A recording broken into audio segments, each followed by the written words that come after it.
Hi again, welcome back to engVid.com. I'm Adam. Today's lesson is about IELTS.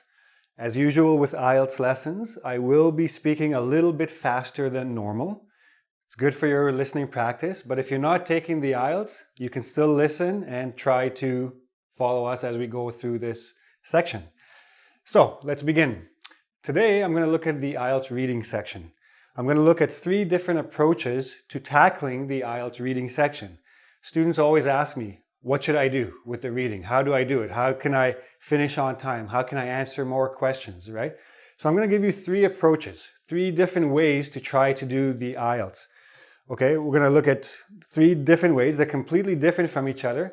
The most important thing I want to tell you before we start, you have to know what works for you, okay? One of these approaches will work for you, the others may not. Practice all 3. If you're comfortable with one and it seems to work for you and your score seems to be getting better, stick with that one and practice that one. Don't try to do all 3 each time. Figure out which one works and just practice that one the most, okay? The most obvious one, and the first one we're going to talk about, read the entire passage and then tackle the questions. Now, a few things to say good and bad about this approach. So you have 20 minutes, let's say. You're going to start with the first passage, you're going to do about 17 minutes. The second passage, you're going to spend 20 minutes. The last passage, you're going to spend 23, 24, 25 minutes. So you have to do this very fast. So can you read the entire passage and do the questions in that time frame? Okay, that's the question you must ask yourself. Are you a fast reader? Can you comprehend everything you're reading? How is your vocabulary? Things like this. Some people, they must read everything from beginning to end and then go to the questions. But they can also they can retain the information they've read, so when they go to the questions, they know where to go back and look for the answers. Now, the good part about this is that you have all the information in your head once you've read the entire passage. The bad part is that you're going to be reading the passage twice. Okay, or not the whole passage, but you're going to read big chunks of the passage twice. You'll have read it the first time, you'll go to the questions, and then you'll be reading again to find the answers, because you're looking for specific words now. When you get to the questions, sometimes it's only one word difference from what you read in the passage. So, do I recommend this? Yes and no. If you're a fast reader and you can comprehend, then yes, do that. If you're not a fast reader, then no, don't do this.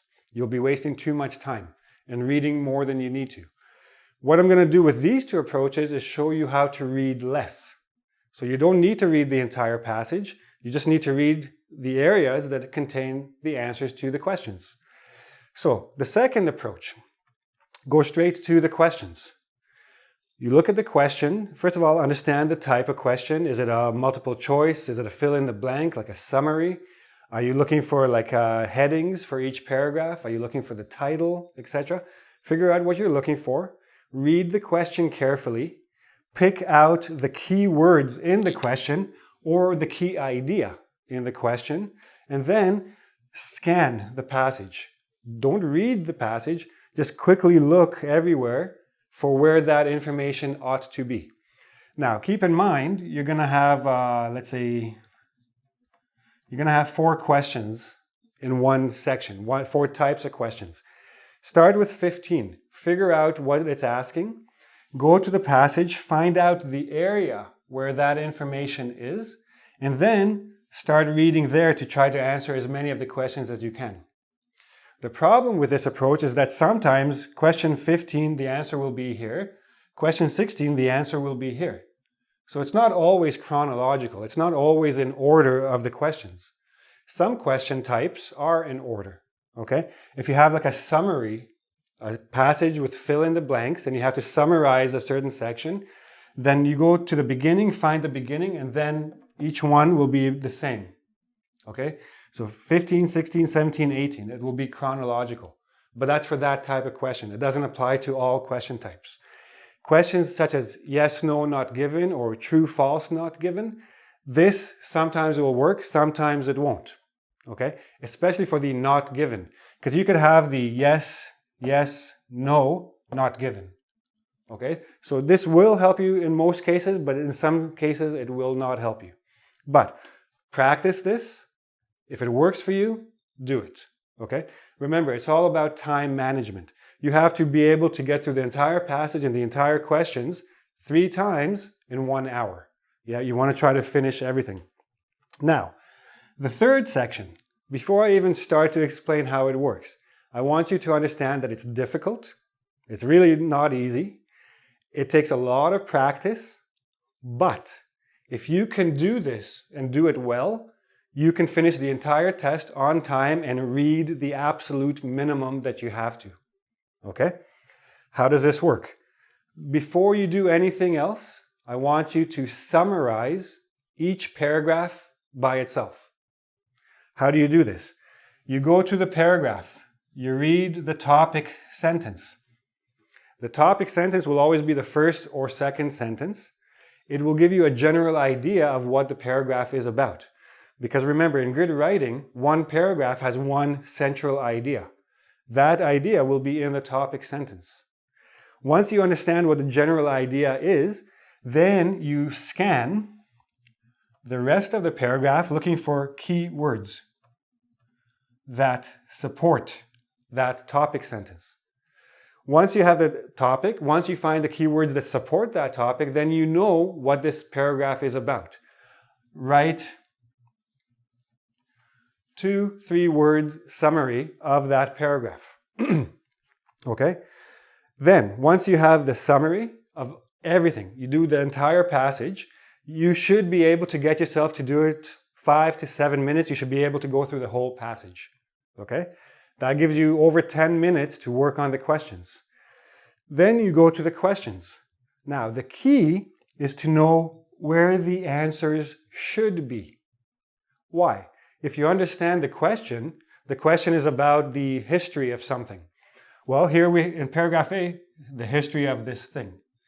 If the question is about the people involved, well, here you already wrote people involved, right? So you know where to go look. So now you go straight to the paragraph where the answer should be, and you find out the information. Then you're doing the same thing here. As number 2. You're matching keywords and matching your answers. Now, there's 2 reasons this is good. 1, you're reading less. 2, you're doing it much quicker. You've gone through the whole passage very quickly. You don't need to read anything that has nothing to do with the questions. Okay? And 3, one of the question types on the reading section is give each paragraph a heading. If you did the summary, then you've already done these questions. Okay? There's going to be usually 5 or 6 at least headings, like 5 or 6 paragraphs. Each one you have to give a heading to. If you've done the summary, then you already did that question type. You look at the headings, you match them to your summary, and then there's your answer. 2, if the passage does not have a title, automatically you can understand one of the questions will be, what is a good title for this passage? If you've done the summaries, already start thinking about the title, if there isn't one, because that's going to be one of your questions. So you're actually killing 2, sometimes 3 birds with 1 stone by doing it this way. Okay? Now, I know it's not easy. I know it's very difficult. It takes a lot of practice, but we're going to work on one paragraph together just so you know what I'm talking about. Okay, so now let's look at how to do approach 3, how to do a bit of a summary of a paragraph. So what we're looking at here, we're looking at a passage. I'll give you a background because as you can see, I only have 1 paragraph and not even a complete paragraph because it was too long. But this is a passage about the history of recorded music or even recorded sound. This is not the first paragraph. The first paragraph was probably an introduction about sound recordings because today we have all kinds of different ways of listening to music. We have iPod, MP3 player, all kinds of digital recordings. We used to have CDs and we used to have 8-tracks and vinyl records and tapes. So what we're looking at is the history and probably evolution of recorded music.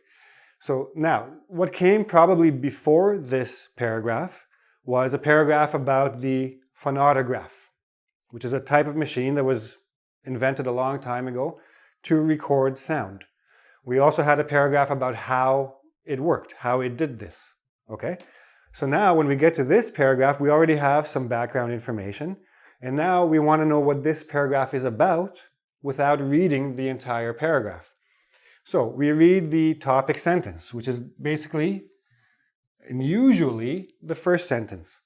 The phonautograph eventually evolved into the phonograph. So now, what is the main idea of this paragraph? It is about the change into something else, or the next step. Okay? How do we know? We have the word eventually, which suggests time, something is happening over time. Evolved. Evolved means changed into something better, usually. Evolution is usually into something better. Devolution, something worse. Into the phonograph, and we're going to find out what is the phonograph. Okay? So this, right away we have the idea that this paragraph is about the evolution or the change into the phonograph, the next step from what came before. So now, what we want to do, we don't want to read the rest. We want to confirm our idea that this is about the evolution of something, of the phonograph. We want to find key words in the paragraph to support that. So first of all, we have Thomas Edison. He wasn't mentioned before, he's mentioned now. If you know who he is, he's a famous inventor from a long time ago. He discovered something. Okay? Usually evolutions come with discoveries. We have 1878, we have 1887 also. We have time progression. Okay? Now, he found a way. Before we spoke about how sound was recorded on a cylindrical, like a disc that spun like this, cylindrically. Okay? And it went like this and something was grooved onto it. Now, he discovered a way to record on impressionable material, tinfoil lead, so different material. Okay? Before it was on metal with charcoal, basically. Again, we don't know that here, we knew that from the paragraph before. Now we have different material, so again, we have evolution, or wax. And then we continue reading, and then discovery, blah, blah, blah, we continue to reading. Oh, we have a flat disc. Before, we had a cylinder. Now we have a flat disc. Okay? Creating a medium. We have a new medium. We have a new name. Somebody else is now getting involved in this evolution. Okay? Now, instead of tracing, now this word instead tells you that instead of what was here, we now have something else. Over our rotating something else. And the resulting disc, right? So everything points to an evolution of something. We're going to the next step, to a different way of recording sound. So now, what do we want to do on the side? We don't want to write a full sentence. We don't want to take this full paragraph and summarize it in 1 or 2 sentences. We want to summarize it in 1 or 2 words. Okay?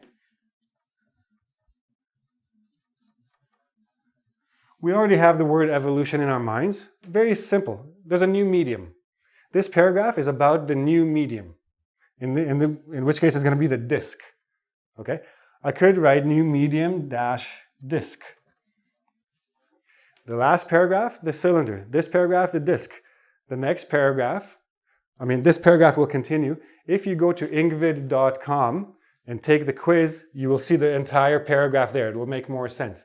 But here I have a brief explanation of how the disc worked as compared to the cylinder. And I also have an explanation of why it was good, why it was an evolution, why they did this.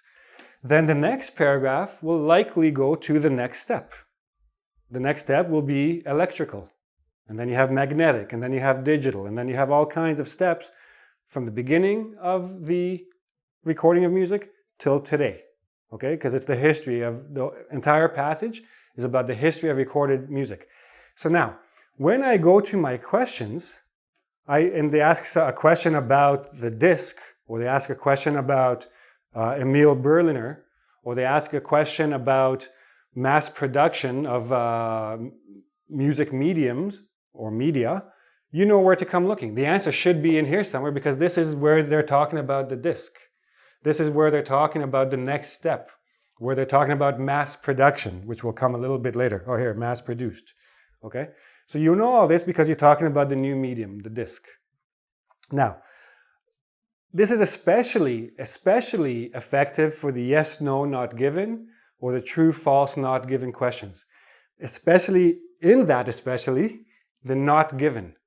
Because yes, no, true, false, you can look for the key words, you can find them and compare the sentence here and compare the sentence in the questions. In the not given sentences, if they're not given, then there's nothing to find, right? So the only thing that you can look for is the should. The answer to this question should be here. So you look around, you can't find it, the answer is not given, okay? And this is usually the most difficult question everybody has on the IELTS reading section. So again, summarize. If you do this first, do every paragraph. A, you can do the not given questions. B, all the find a heading, match a heading to each paragraph. That's already done because you did it this way. And you don't have to read all the passage. You're saving yourself a lot of time and you know exactly where to go look for your answers to your questions, okay? It takes practice. I'm not going to tell you it's easy. It's not easy. If you can practice this and be able to do a proper summary of the whole passage in 5 minutes, you got 15 minutes for the rest of the passage, for the questions. And you should be able to finish all 40 questions in the time, okay? All 40 questions in the 60 minutes and get a very high rate of correct answers.